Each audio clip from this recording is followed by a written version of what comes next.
Ассаляму алейкум, меня зовут Ахмад, я хожу в школу в 9 класс. Мой вопрос. Почему Аллах бросил вызов шайтану и позволил ему ввести людей в заблуждение? Ведь Аллах знает природу человека и знает, что многие из нас последуют за шайтаном. Почему Аллах не погубит шайтана сейчас?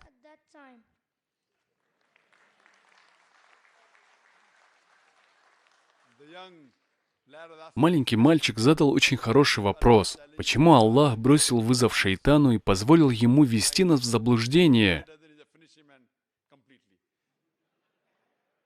Почему не погубил его сразу? Сынок, Аллах не бросил вызов шайтану. Это шайтан бросил вызов Аллаху.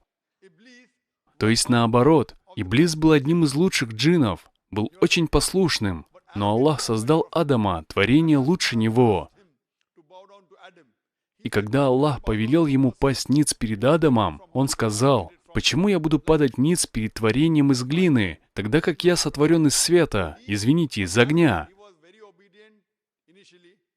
Джинны созданы из огня. Иблис вначале был послушным и богобоязненным, лучшим из джиннов. Но из-за своего высокомерия отказался подчиниться велению Аллаха и пасть ниц перед Адамом.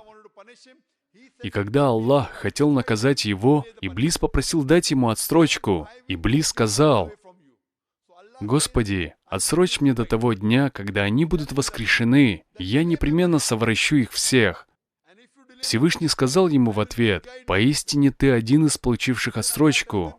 Это Иблис бросил вызов и попросил дать ему отсрочку от наказания. Он сказал: «Господи, за то, что Ты совратил меня, я приукрашу для них грехи и удовольствия на земле и непременно совращу их всех». И он получил отсрочку до судного дня. И в дополнение Всевышний сказал ему: «Ты не сможешь сбить с прямого пути моих избранных рабов, и за тобой последуют только заблудшие грешники». Следовательно, раз ему дана отсрочка до судного дня, Всевышний не будет губить его сейчас. Всевышний Аллах не нарушает свое обещание. И вызов изначально исходил от шайтана. Это он сказал: «Если ты оставишь, я покажу, как твои рабы последуют за мной». И Всевышний сказал ему: «Хорошо, посмотрим. Ты получишь время до судного дня. У тебя нет власти над моими рабами, только заблудшие грешники последуют за тобой. Поэтому это является для нас испытанием. Вся жизнь для нас как экзамен, который мы должны успешно сдать. Тот, кто следует Корану и Хадису, успешно сдаст экзамен и войдет в рай.